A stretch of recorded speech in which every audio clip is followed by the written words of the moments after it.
Uh, Good morning, everyone. I think we should start.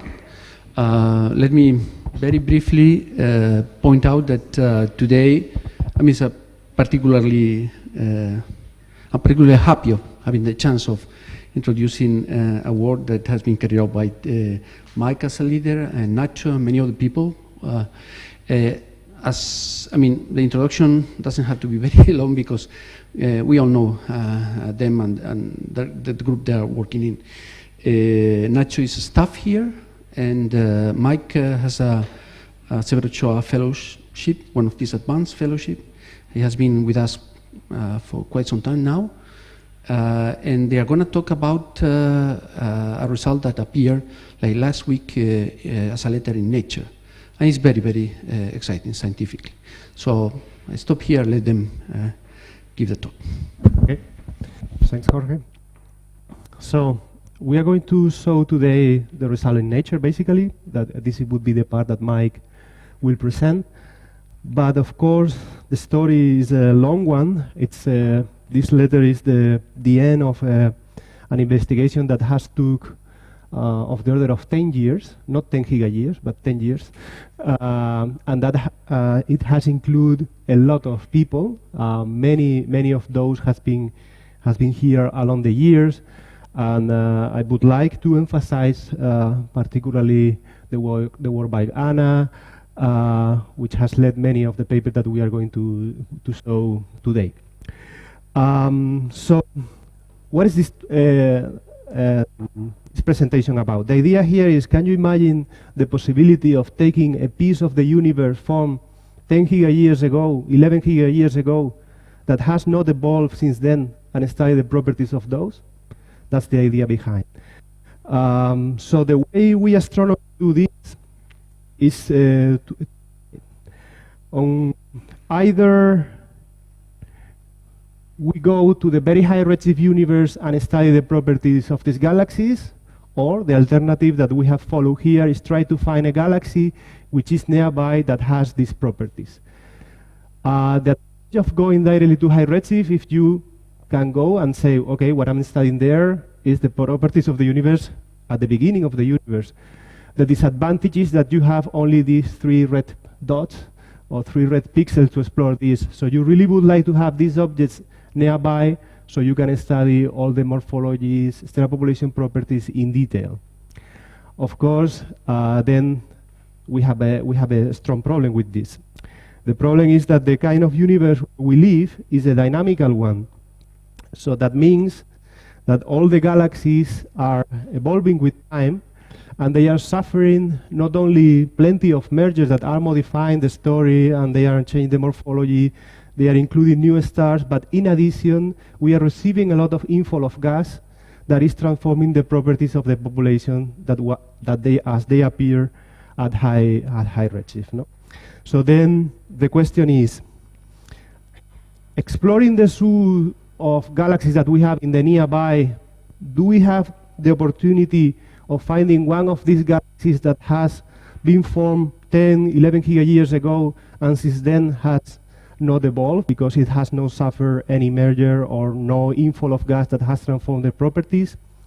Well, we could take a look to the variety of galaxies that we have nearby, and then immediately we could remove from our list of potential candidates all those galaxies that we already are observing having blue features, because that implies that these galaxies mean new stars. So like half of those could be immediately removed just simply exploring the stellar population properties.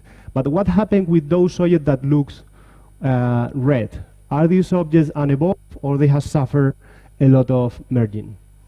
So that's the key thing here. The key thing is, how are we going to identify a galaxy that has not evolved since that epoch? That's the key thing.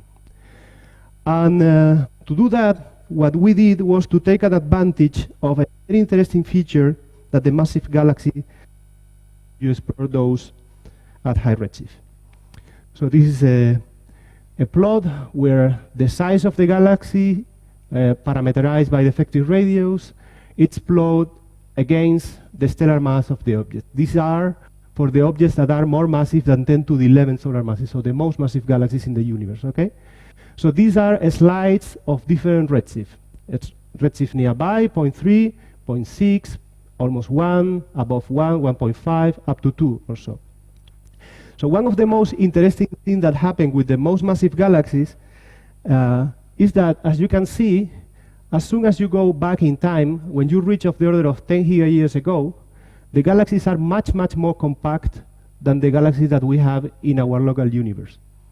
Okay? So see here that if you select objects that are more massive than 10 to the 11 solar masses and below, let's say, 1.5 kiloparsec in effective radii, you basically do not have any object like this in the nearby universe. And this is simply because the galaxies are suffering a lot of merger.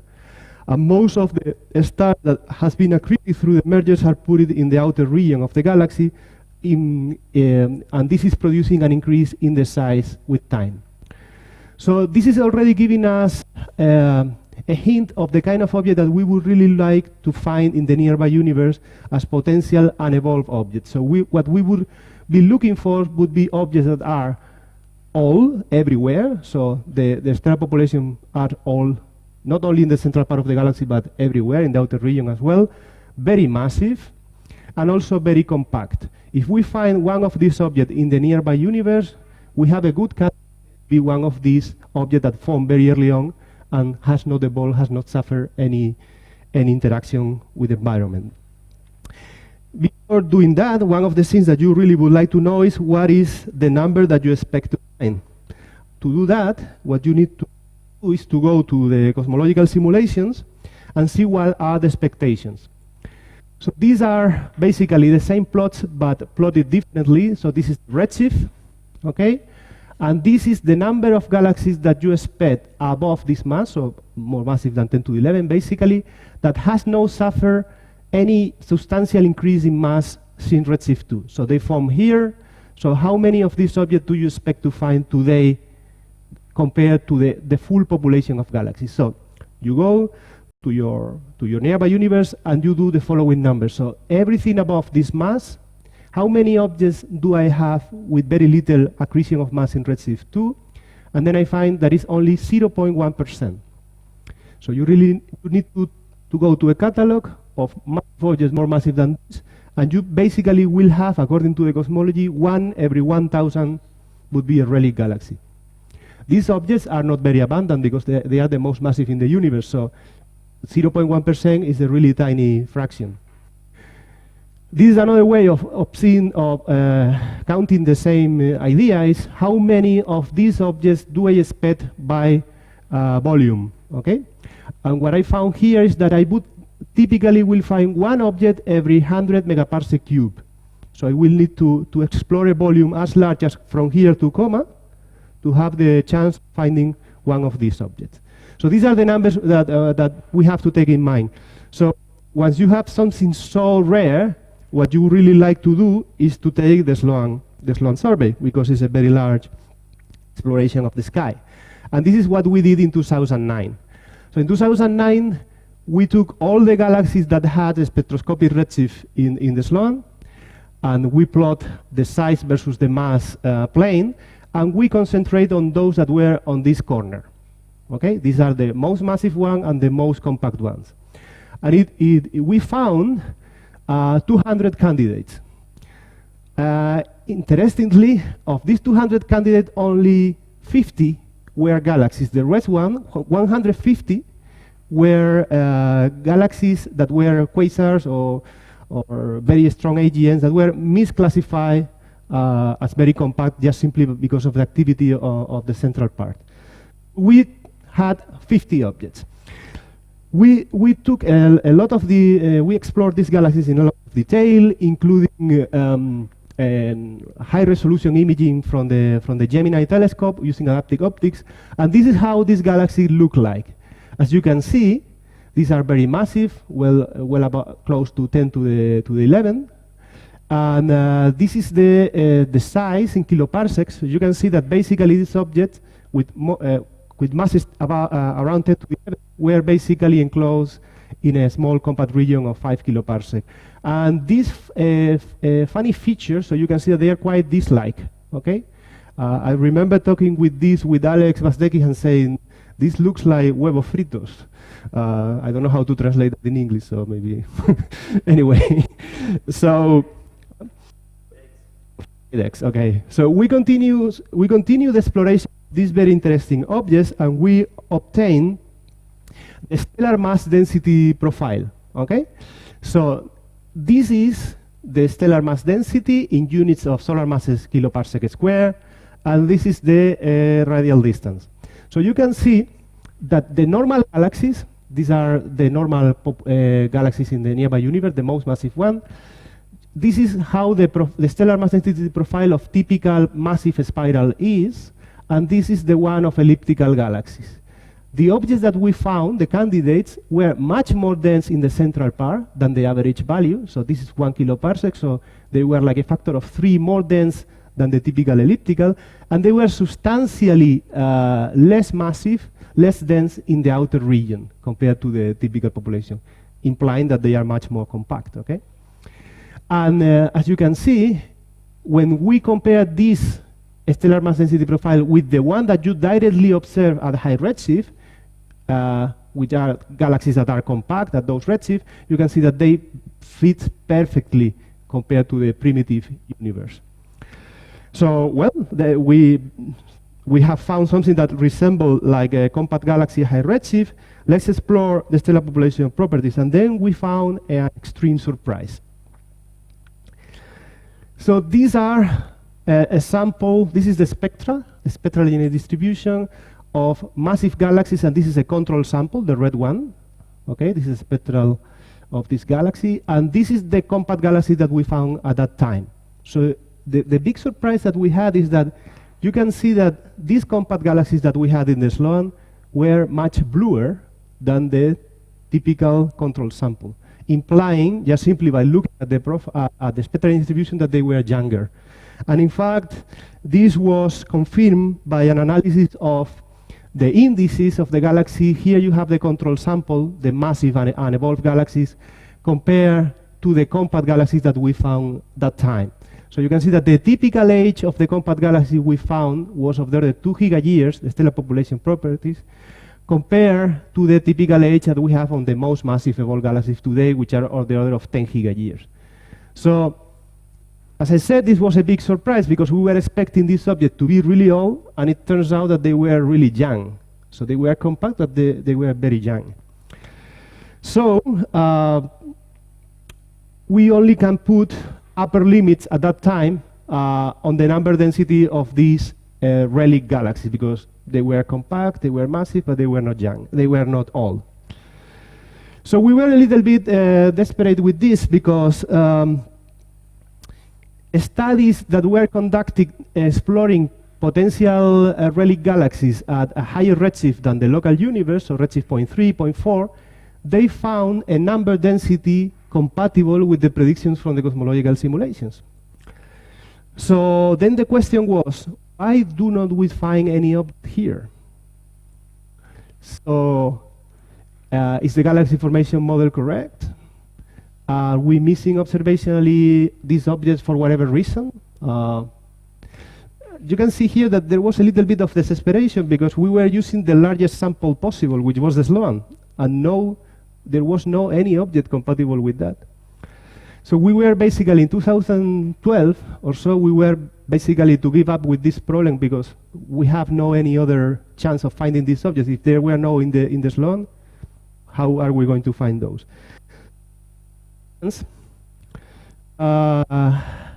So we were extremely lucky, but something appeared here in the Perseus galaxy cluster. This is an interesting story itself, because the Perseus galaxy cluster is in the Sloan footprint.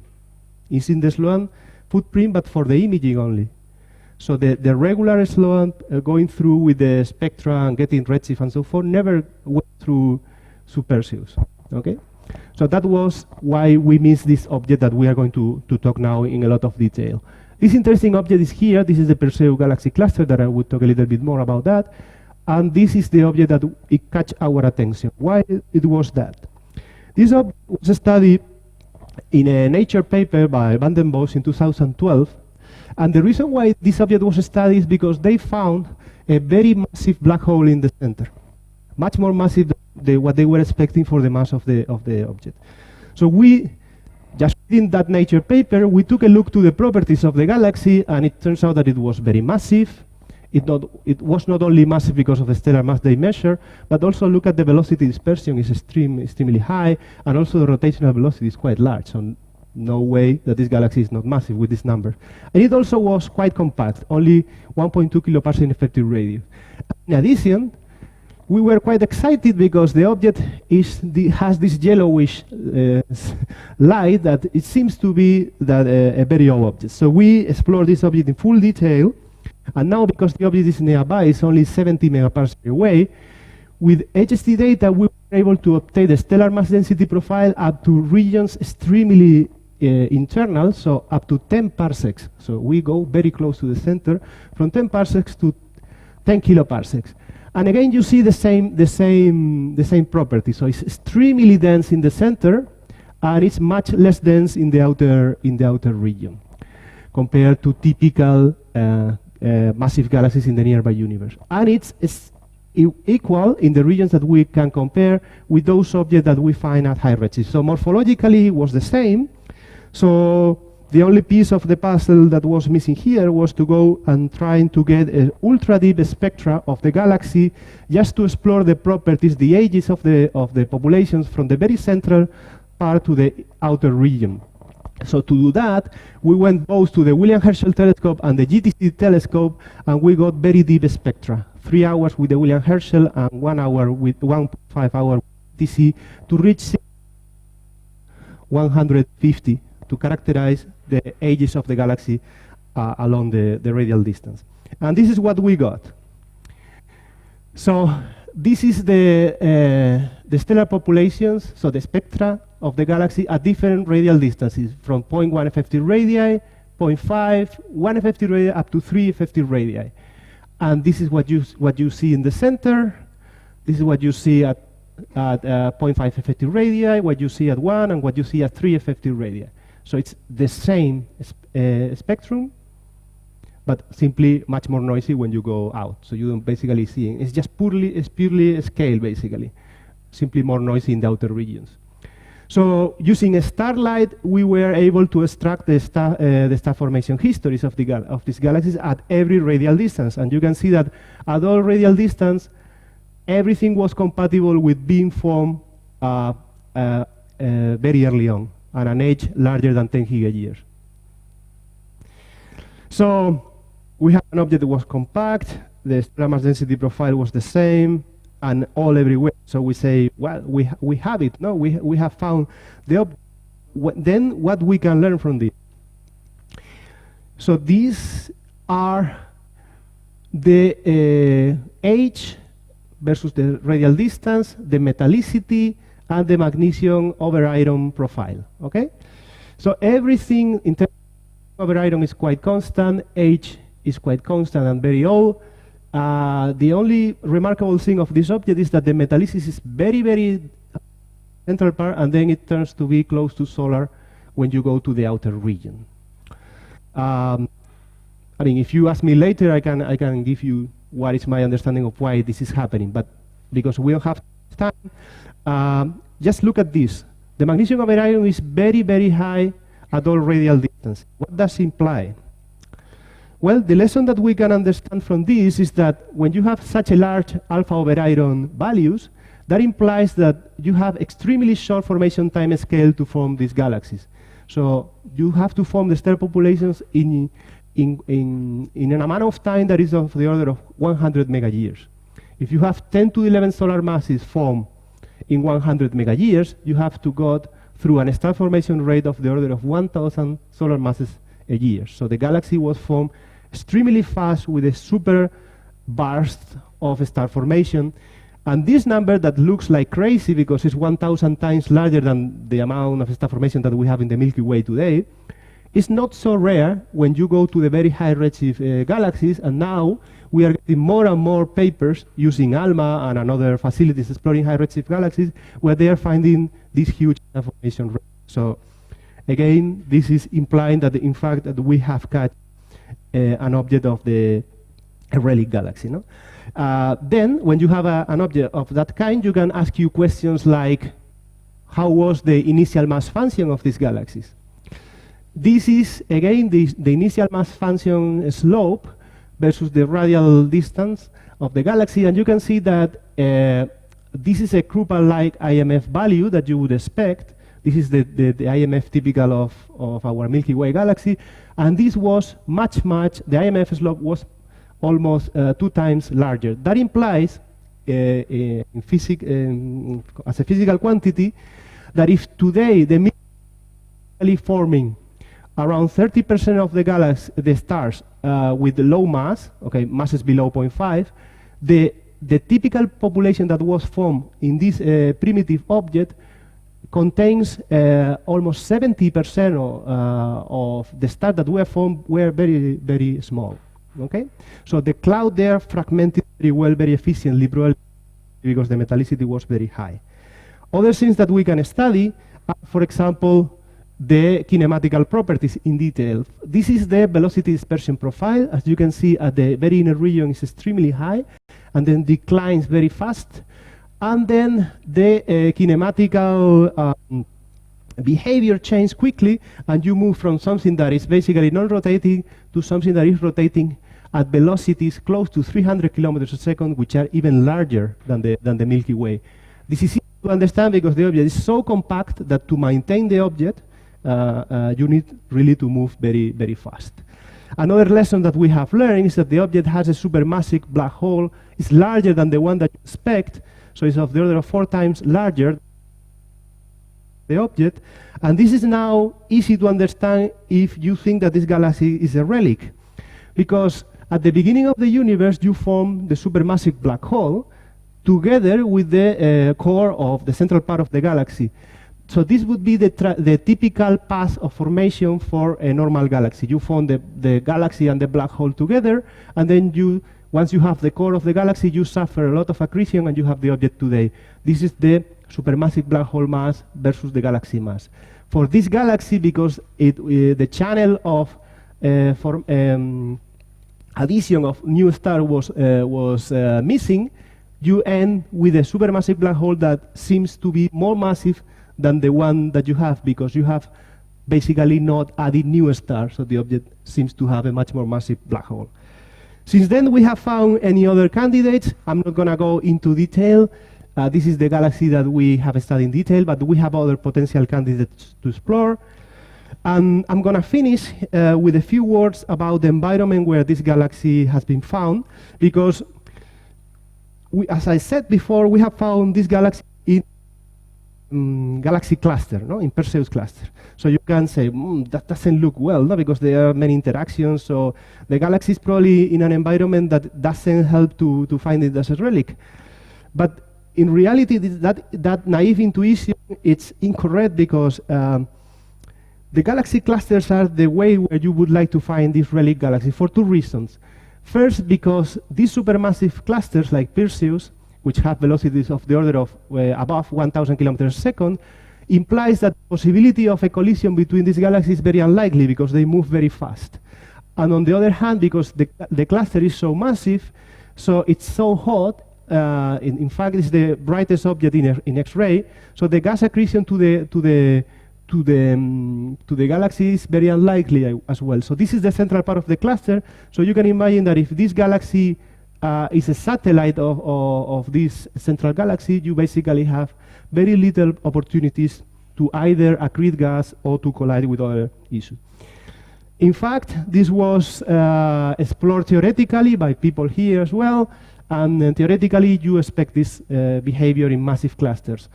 So this is the fraction of galaxies that you expect to be relic as a function of the structure, of the mass of the structure that is containing this galaxy. So this is the supermassive cluster, 10 to the 15 solar masses. These are the groups.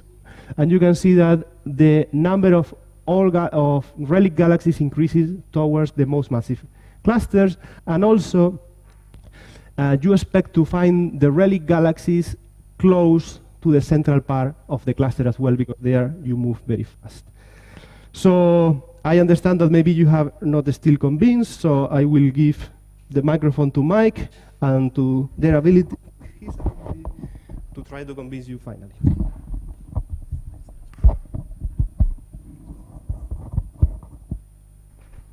Okay.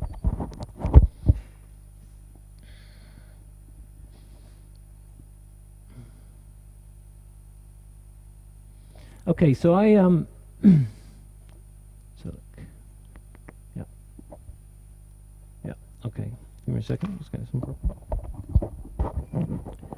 Okay, so I came on board on this project mainly because I spend most of my time thinking about globular cluster systems. For the past 15 years, I've worked mainly on globular cluster systems. And after some discussions with Ignacio and Alex Vazdekas and other people in the group, it quickly became clear that we could use globular cluster systems as uniquely powerful tools to try and understand, well, galaxy formation in general, but in particular, relic galaxies. So hopefully I can try and convince you in the time that's left that we really can show with globular clusters that this is truly a relic galaxy. But before I do that, oh, sorry, I have to not the start then. Okay. Before I do that, we have to do a brief introduction into globular cluster systems. So most people won't really be familiar with most of the observables of globular cluster systems, and I have to put the context of our work within this understanding of observational properties of globular clusters. So very quickly, I'll go into some of the pertinent details of what we see for extragalactic globular cluster systems, and then come back to our result for the relic galaxy. Okay? Okay, so I'll be very quick. So this is a globular cluster. This is M15. It's a metal core globular cluster in the galaxy. In detail, if you look at the individual stars, you can get a CMD, you can measure its age, you look at the horizontal branch morphology, you can measure individual elemental abundances for individual stars. But the problem is, when you go beyond the local group, you look at something like this. So you're looking at a point source, basically. So for a point source, you can still get lots of information, but you're necessarily limited by your spatial resolution. So for a point source of a globular cluster, you can measure its position accurately, you can measure its color, and you can, if you have a big telescope, you can also measure its velocity and get stellar population properties from that. So something we know about globular clusters is all massive galaxies have globular clusters. So this is M87. This is M87, this is an optical image. This is the jet from the AGN, presumably in the center of the galaxy. And most of the point sources you can see in this image are globular clusters, they're not stars. Okay? This particular galaxy, which is a CD galaxy in Virgo, has about 15 to 20,000 globular clusters. Each globular cluster, they have a mean mass of about 100,000 stars. So there's a significant amount of stellar mass in the globular cluster system. Now, one of the most relevant observations in the past decade of globular cluster systems are their color distributions. So if you just plot the number of globular clusters as a function of color, these are just fits to the histograms, you see that they don't have simple color distributions. They tend to show these multimodal or bimodal color distributions. Okay? So this is ordered by galaxy magnitude, so this is the most massive galaxy going down to lowest mass galaxies. So nearly all massive galaxies we've looked at in the universe have bimodal or multimodal color distributions, and they all have this peak. All right? So I'm going to call this the blues. This is the blue peak of globular clusters. This is color. And I'm going to call this the red peak. Okay? This, incidentally, I should say, this data comes from the ACS Virgo Cluster Survey, whose PI was Pat Cote, where they studied the 100 brightest galaxies in the Virgo cluster using the ACS camera on HST. And this has been a crucial data set, a comparison data set for our work, which I'll show, I'll go into more detail shortly. So, from colors, over the past decade, it's been established that we think most globular clusters in extragalactic systems, like the Milky Way, are old. They're certainly older than 6 gigayears, probably older than 8, possibly older than 10 gigayears. So that's consistent with what we understand in the Milky Way globular cluster system for the majority of globular clusters. With this in hand, we can directly map the observed color that we measure for globular clusters to metallicity. Okay? These are color metallicity relations for G minus Z and B minus I. They might not be linear, and in this case they're non-linear, but we can do a one-to-one mapping between color and metallicity. And indeed, if you look at nearby systems, so this is a study we did about 10 years ago for NGC1277. This is Centaurus A, which is the nearest large elliptical galaxy, or S0 galaxy to us. We obtained spectroscopic metallicities, and so this is the spectroscopic metallicity distribution from integrated spectra for the Milky Way. So there's a blue peak and a smaller red peak. And for 5128, you see there's a blue peak and a kind of complex red peak. But it is indeed multimodal, okay? So we're fairly confident the color is a reflection of metallicity in these systems. Okay, so I'm going to brush over a huge amount of work now in explaining, in justifying the next two slides, okay? So here I claim the reds, so the red peak, the metal-rich peak, are generally regarded as an in situ population closely related to the in situ population galaxies, so the initial population of stars that formed as the galaxy collapses. There's lots of evidence to support this. I'm just going to show two examples. One is, this is from J. Strader 2012, looking at M87, which is a galaxy I showed you before. This is a surface density profile, so the number of globular clusters is a function of radius measured in apertures around the galaxy and then normalized by that area. For the red globular clusters, the reds are here, and for the blue globular clusters, okay? So the reds generally have a more concentrated profile and the blues are more extended. The dotted line, dot-dashed line here is a surface, as the surface brightness profile of the galaxy. So the surface density profile of the globulars traces very closely the surface brightness profile of the galaxies. So they seem to be consistent spatially as being coming from the same population. Also, if you compare, this is back from our work on Centaurus A, if you compare the metallicity distribution functions of the globular clusters, this has just been arbitrarily scaled here, this is the globular clusters of the solid line, to field stars, so this is metallicities obtained from photometry of field stars, the brightest giants in Centaurus A, you see a close coincidence between the two peaks for the red population. Now, this is slightly problematic because it depends on what radius you do this comparison, but in general you see that the red peak of globular clusters is closer in coincidence to the peak of the metallicity distribution in massive galaxies than the poor peak.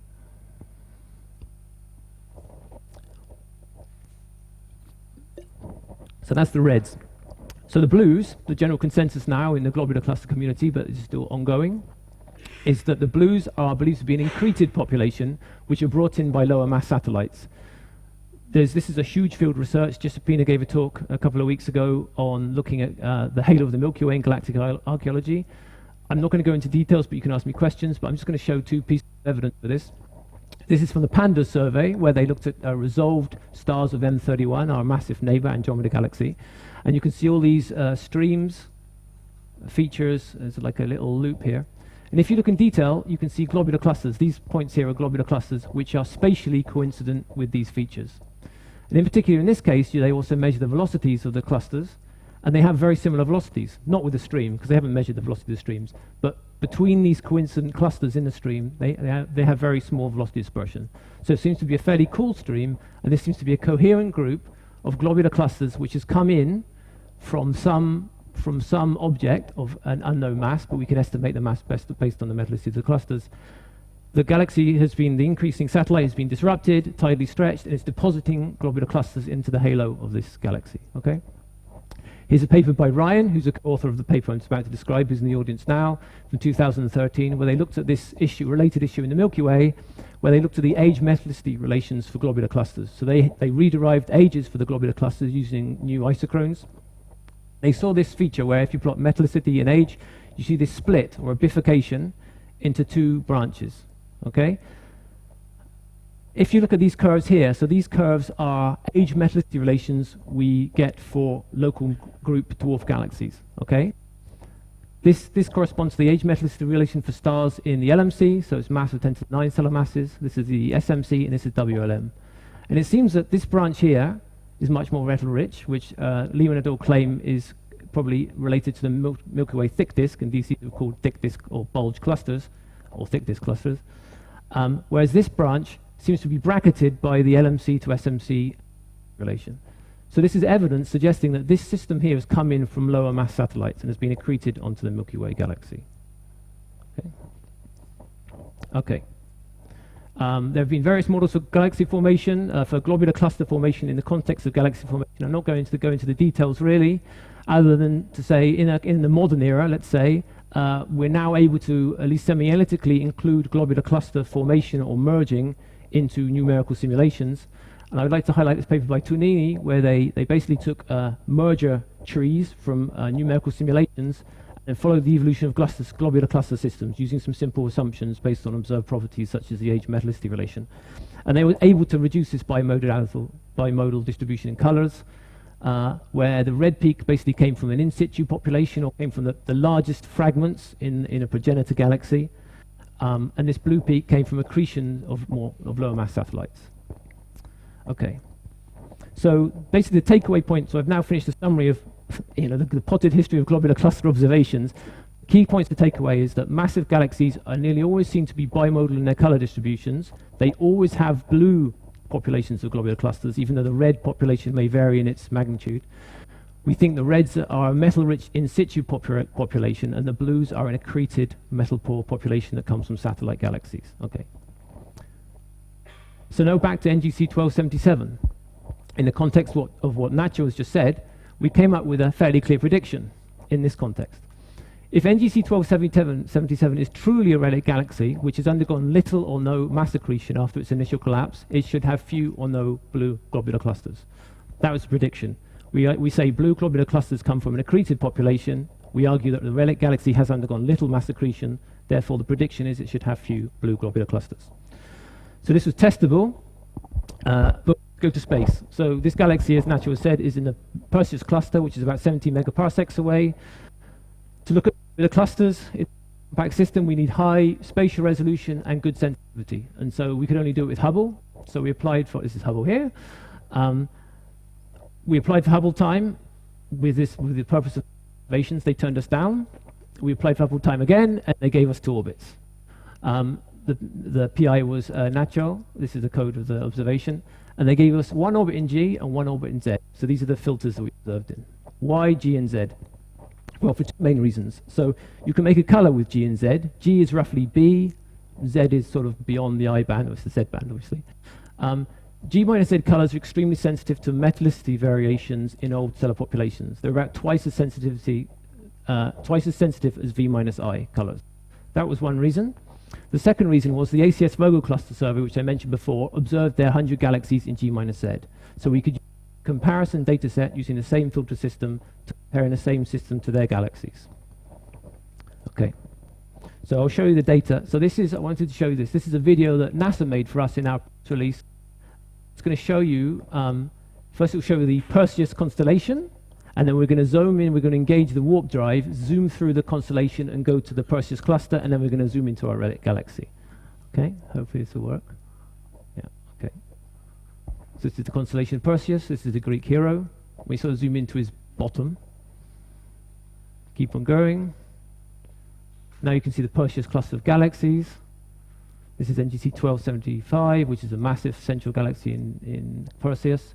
This is NGC1278, and this is our relic galaxy here. And we turn off our warp drive.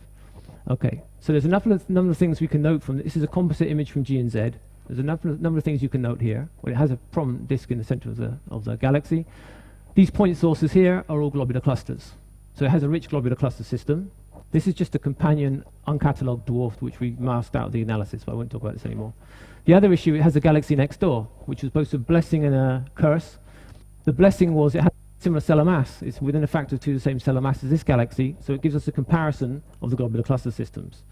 So we don't expect large variation at this mass between globular cluster systems, so it should be a good comparison data set. The problem is this has an extensive blue globular cluster population which contaminates this system.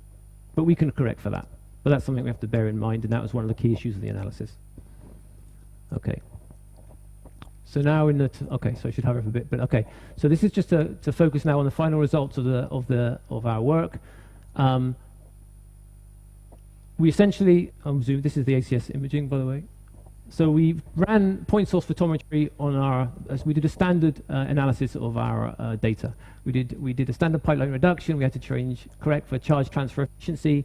The CCD on HST now is very sad. It's been hit by lots of cosmic rays and it's been degraded, but it's still an exquisite instrument to use. So I was really happy to work with this data. We ran standard photometric pipelines with aperture and PSF photometry using source extractor and PSFX. This just shows you the raw data. So this is all the point sources we see in the field, the majority of which are globular clusters. This is the blue peak of globular clusters. This is for the whole field, so including all the galaxies in the ACS field. There's some red clusters here. This is what we get for NGC1278. This is the raw color distribution for NGC1277, our relic galaxy. And the important point to see here is this is one of our background fields. So this is a significant contamination, particularly blue contamination to this CMD. So it's kind of hard to look at this CMD and directly interpret it, okay? So one thing we did first, very quickly, and this was for me, which was like the eureka moment, we just decided to look at the spatial distribution of the globular clusters. So here's a plot. This is right ascension, this is declination. These grey outlines are isophotes of the galaxies. I'm not showing the galaxies here, okay? The red dots are the point sources, which are the globular clusters. In this case, the red globular clusters, where I've taken a color cut to isolate the red globular clusters. And I did a kernel density estimate. So I basically did a smooth map, basically to show where the point sources are clustered. So this is the red population. And now I'm going to show you the blue population by doing a cut where I expect to find blue globular clusters at the mass of this galaxy. Okay? It basically disappears from the density map. And I'll just flick between a couple of times just to... So this is independent of our methodology and how to do the background subtraction. And you can see a number of things here. So firstly, you can see the blues are more spatially extended around NGC1278, which is something to be expected in the reds. And also, it seems that 1277 has very few blue clusters. If you look carefully, you can see some point sources within this ellipse. But they don't seem to be clustered around the ellipse. They just seem to be form part of the general field population of globular clusters. So it turns out this Perseus has a huge population of intra-cluster unbound globular clusters in it. So this is the contributing background we also have to subtract from our analysis. Okay, so this is just a comparison of the two, the reds and the blues. We see the reds in 1277 and essentially no blue population. This just tells you how many globular clusters per square arc minute there are, and this is the scale here. So the thing we did is we made the color distributions, which is to compare to what I was talking about previously. This is the color distribution. So this green histogram is a bin distribution of 4 of the globular cluster systems of 4 galaxies of similar stellar mass to NGC12. This is the color distribution for NGC1278. So you see it has a red broad distribution, but it basically is lacking a blue population of globular clusters. We can look at the blue cluster fraction. This is defined as the number of blue clusters divided by the number of blue plus the number of red clusters. This is stellar mass. This is blue fraction. So these are individual galaxies from the ACS Vogel cluster survey. These are bin data for the ACS Vogel cluster survey, and this is where our galaxy lies here. And our error bar goes all the way down to 0 because we did statistical tests looking for the blue and red populations, and we couldn't rule out the possibility this has no blue clusters in its population at all. These are lower limits for the ACS Vogel cluster survey. They looked in the centers of galaxies where you're biased towards red clusters. Okay? Ours is an upper limit in the sense that we can't rule out there's no globular clusters in it, even though formally we detect a globular cluster fraction of 17%. So this makes it at height, and you can look at the scatter here. This is a highly unusual galaxy at this stellar mass range. Okay? So that's fine, and it's very interesting, and that was a result in itself. You see no blue clusters, but we wanted to try and relate this blue fraction I just defined to an accreted fraction. How much mass has this galaxy accreted? So this is where Ryan Lehman came in. He spent a lot of time thinking about analytic models of things, merger histories, and such. And so we have a number of ways of doing the modeling, but essentially what we can say is, well, we have a number of observables. We measure the number of globular clusters in galaxies. We know the stellar mass of galaxies. We can derive the halo mass of galaxies using abundance matching, for example, theory. We can infer the metallicity of globular clusters and galaxies, either spectroscopically or for globulars photometrically, and then we can convert that into color distributions. And so what Ryan did basically was take sub-halo mass functions, which tells you what mass you expect and how many you'd expect as a function of mass, randomly, and then build the color distributions for globular cluster systems. Okay? So then we can compare this to NGC1277 and say, okay, we have this blue fraction. What does that mean in terms of an accreted mass? So this is what I call chicken plot, which I'll explain briefly. It looks a bit complicated, but it's not. On the x-axis, this is the red to blue fraction, or rather the in situ to accreted fraction. Okay, so it's just a measure of the number of red to number of blue clusters. This is measured as a specific frequency, which is a measurement of how many globular clusters per unit luminosity there are in galaxies. As you go increasing, you have more globular clusters in a galaxy, and this color plot here tells you the accreted fraction. Okay. This grey box here is where the ACS Vogel cluster galaxies lie. And so they lie around here in terms of an accreted fraction. So we can say, based on the cluster system, these galaxies have accreted approximately 50% of their mass over their lifetimes. Okay? If you look at our relic galaxy with its arrow pointing, because we have this upper limit on the blue fraction, we find an accreted fraction which is less than 20%, and which you find less than 15%, and it's consistent with going to 0, because it could be 0 blue globular clusters. Okay, so this galaxy is truly a relic galaxy in the sense that if we believe our toy model based on our observation, consistent with having accreted very little mass over its lifetime. i.e. it formed, collapsed, formed stars in the central galaxy, formed red globular clusters, but then accreted no further mass and accreted no blue globular clusters. And then very quickly we can go on to some predictions. So this is the same as the previous chicken plot. However, on this scale now, this is the stellar to dark matter mass fraction. Okay, so again, this is the ratio of blue to reds to blues. This is the specific frequency. And you can see here, so the scale is not so great. I played with the scale, but it hasn't come out so well. But basically, for the ACS Vogel cluster surveys, you'd predict stellar to dark matter fractions of maybe, so dark matter to stellar fractions of maybe 100. Okay, so 100 times more dark matter than stars. For this relic galaxy, it's more like 10. So it has we predict it should have a very low dark matter fraction. Why? Because it's lacking in accretion of low mass satellites which have high dark matter fractions. We know as you go to low mass systems, or we think we know, you infer larger dark matter fractions for these systems. Okay, so this is prediction. This galaxy should have a low dark matter fraction. It should also have a particular shape for its dark matter mass profile. And we can test this in principle. So to the future, to test this, well, one thing we can do is we can go back to HST, that we have another 10 or so relic candidates, which we can get relatively cheap globular cluster photometry for. And so we can explore the blue to red fraction of globular clusters in these systems and try and say something about the mass fraction of these galaxies. Perhaps more excitingly, we can now go to JWST to be launched. In principle, we can measure velocities for the globular clusters around 1277. We've been playing with the observing tool, and we get several hundreds. If we can do that, we can use them as dark matter test particles, mass dynamical test particles, not dark matter test particles, to measure the enclosed dark mass of this system, and we can actually test our prediction of whether this system has a low dark matter fraction. It will also give us an opportunity to study the kinematics of a primordial globular cluster system. That is a globular cluster system which has not been modified subsequently by merging and accretion events.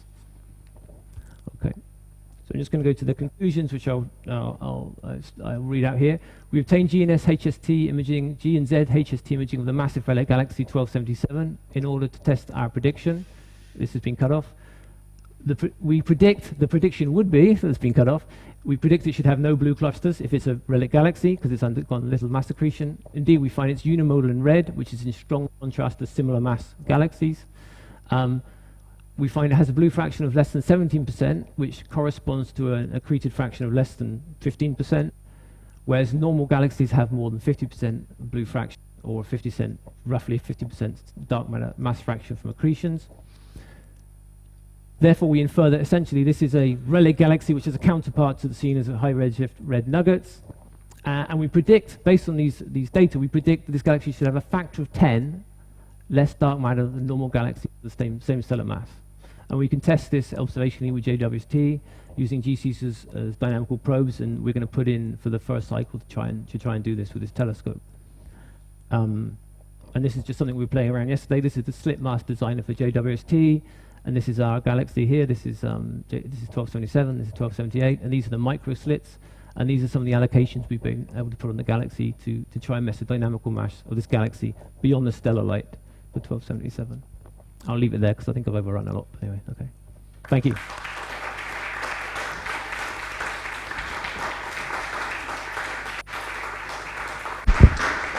So, time for questions.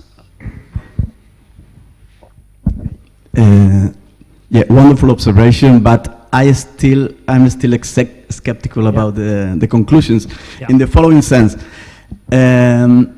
I was almost convinced, but then you say something that turned my mind in your introduction. Yeah. You say that red globular clusters are more compact than blue globular clusters. Spatial distribution. Also spatial, and also the size. Isn't it true? The size, not the individual. They actually are smaller. I mean, they are smaller, exactly. So individually, but it's more the spatial density distribution of. Exactly. Yeah. You mentioned that it's a steeper density distribution. They are Red- closer to the host galaxy, and Yeah. they are more dense Yeah, they than follow the blue galaxy ones. light. Yeah. So, this galaxy is in the best environment to be disrupted, tidally disrupted, etc. I mean, you have to remind that the distance from this galaxy to the monster in the center of the Perseus Yeah. is just 80 kiloparsecs. Yeah. Our distance to Andromeda is 800 kiloparsecs. So this is 10 times closer than we are from Andromeda to a monster. So it is the best environment for 80 tidal kiloparsecs. 80 kiloparsecs in projection. We don't know the real. Yeah, in projection can be 90, can be 90, because you are in a sphere that is very close to the center. Okay.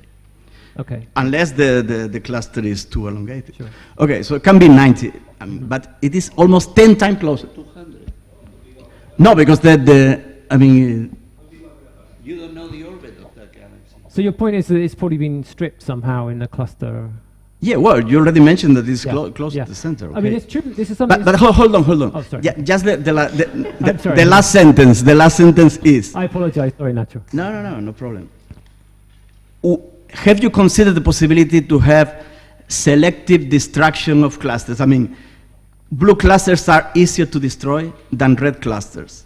Have you considered that possibility to explain this We looked finding? in this, so in terms of, we did look at this is one of the referee's points actually, was he was concerned about whether in the Perseus cluster the galaxy had been stripped, and because blues are slightly more spatially extended, you can lose preferentially blue. Okay. So we did some tidal radius calculations, and even the most extreme case where you have a very particular plunging orbit that goes right through the center, and the rotation of the globulars I think is I can't remember which way it was, prograde with respect to the orbit of the galaxy, the tidal radius is about 12 kiloparsecs. And so we find, and at 12 kiloparsecs, right, so that's, for this galaxy, 12 effective radii. In a normal globular cluster system, you'd basically see all the globular clusters. So we estimate for the tidal radius calculation, it has not been affected by the cluster tidal field. Now it could be that you could imagine some ways where blues to some extent are preferentially disrupted, basically because you could have a strange radial orbits for this galaxy, but it's very difficult to disrupt the entire cluster system where you would expect would be the blues should dominate the reds by a factor of 2 to 1 or something, right? So, I mean, it's a good point to do more detailed simulations to understand this. There's certainly dynamics going on here, but we see no sign of tidal disturbance, very small isophotes, kinematics extremely hot disk, and we see globular map real evident features, but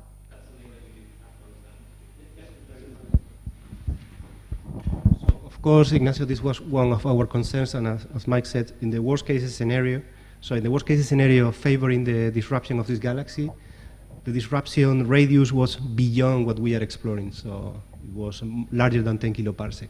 And in addition, there was no simulation able to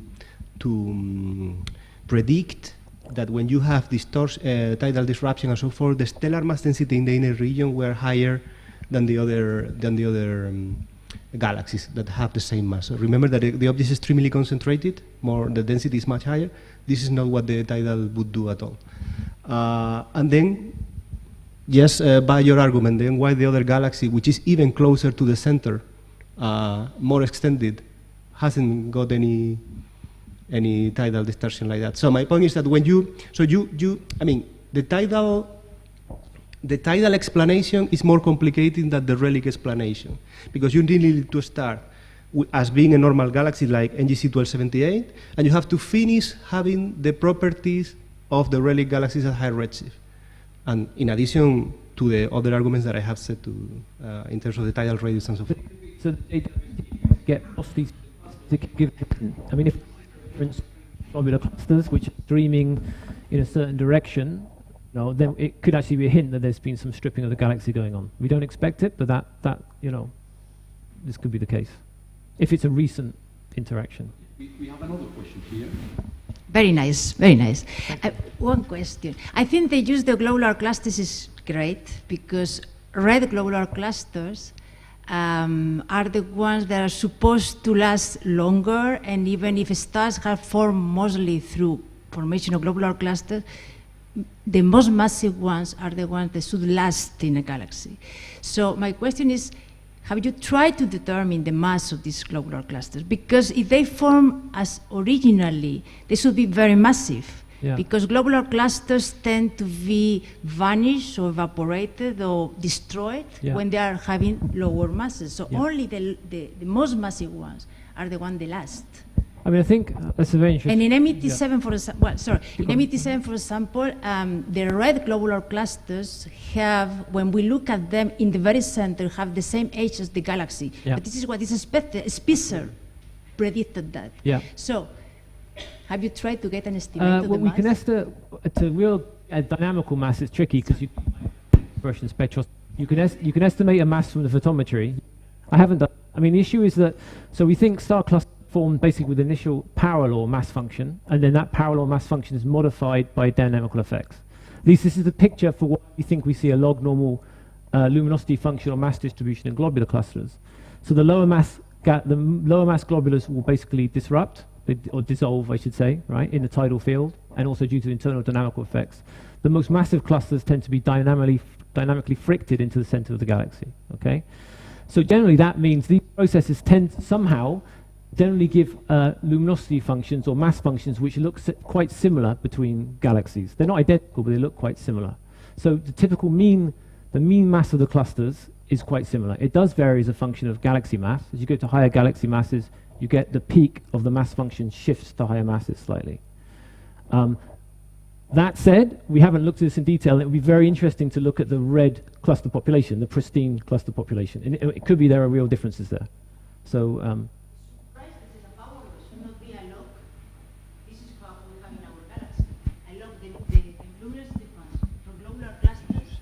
oh yeah, it's a log normal, but it's not log normal. It's not power law. Powerless for young. If you look at young clusters and merger remnants, they basically have a power law distribution. So you have lots. So you have lots of low mass clusters, and then less high mass clusters, and the slope is I don't know how much is the slope, Ryan. Usually, power law is for the youngest globular clusters. In our galaxy, red globular clusters. For globular clusters, yes, it's log normal. It's a gap. Follow it looks kind of like log. Yeah, that's right. Yeah. More questions?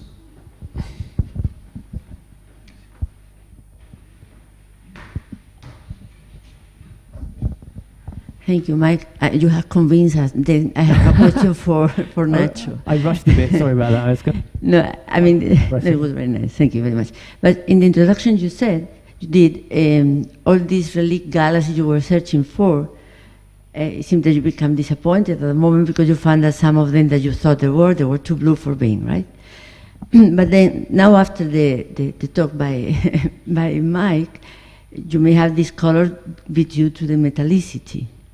And still they may be, because they are compact and they are massive, so they may be some of these apparently bluish by something new would make them to look like if they would not be, and they are still right.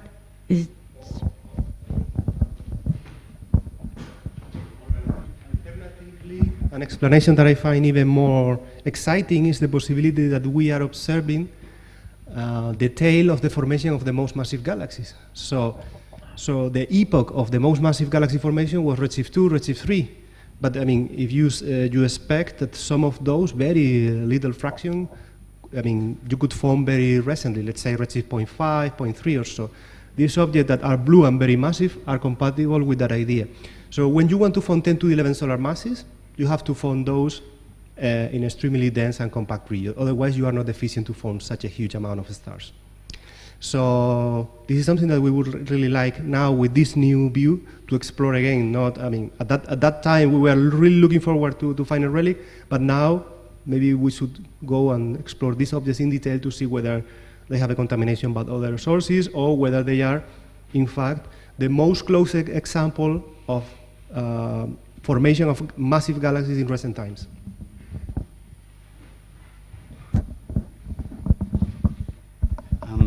What's the velocity difference between this galaxy and the average velocity of the Perseus cluster?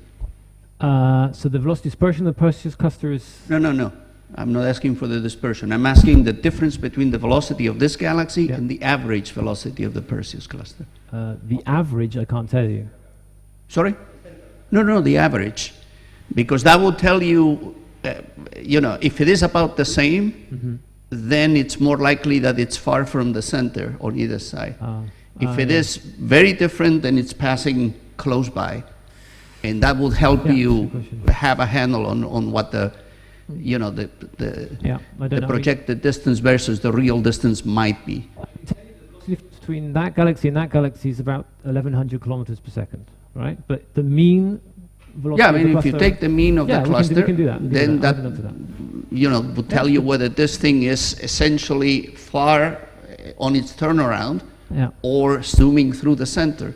And that might give you a handle on the... It's a good point. We didn't. And the other question, I was a little puzzled by what Nacho said.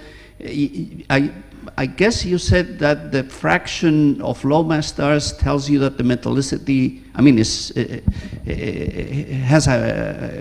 corresponding to a very high metallicity for this. So POP3 for this galaxy gave you a very large metallicity to begin with. Then you have a single burst of star formation, and then all of a sudden the gas disappeared, which is a weird... So the way I understand this, but Alex, maybe you can expand on this, maybe. So this is a process that takes of the order of 100, 200 mega years to form the 10 to 11 solar masses.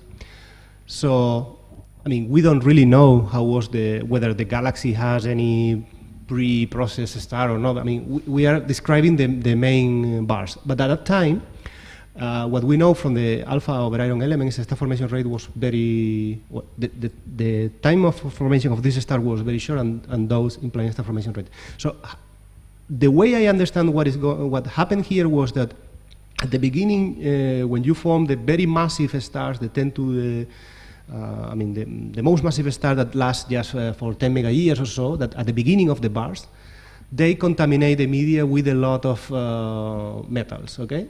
And that's if you remember the metallicity profile, it was very high at the central part where the gravitational potential is very strong. So the metals that were injected to the media there were not able to escape because this is extremely dense and central potential. So those metals were there, and when you have more metals in the gas, correct me, Alex, if I'm wrong, but then it's more easy to fragment the clouds and form smaller or stars below 0.5 solar masses or so. So that's the way I understand what happened here. No.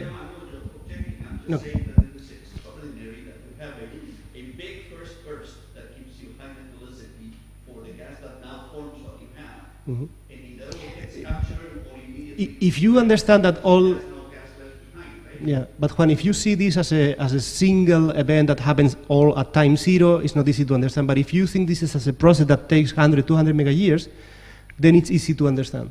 Because so you start with a different population of stars with different metal. I mean, probably the very initial stars were very poor.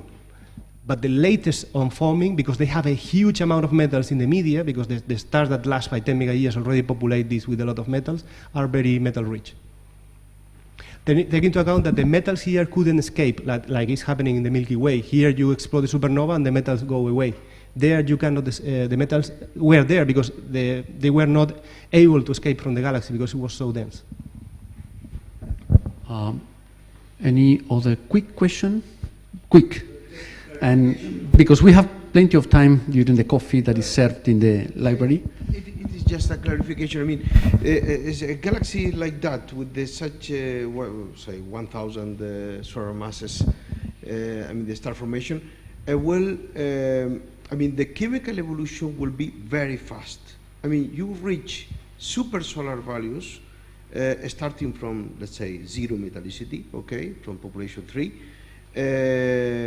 You produce a lot of massive stars, IMF flat, and quickly, very quickly evolves to extremely bottom-heavy IMF because it goes in parallel to the metallicity. So and these stars, just say produced after this 100 mega year or whatever, okay, are the stars that you do see today. This is why they are let's say conclude that the IMF there is bottom heavy, and 70% at least of the stars are half solar mass.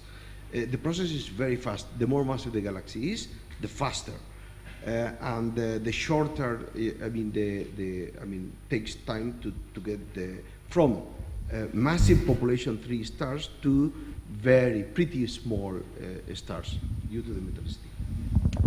Okay, I think we should stop here. Remember that there is coffee to keep the discussion, and we should thank the speakers again for this fantastic talk.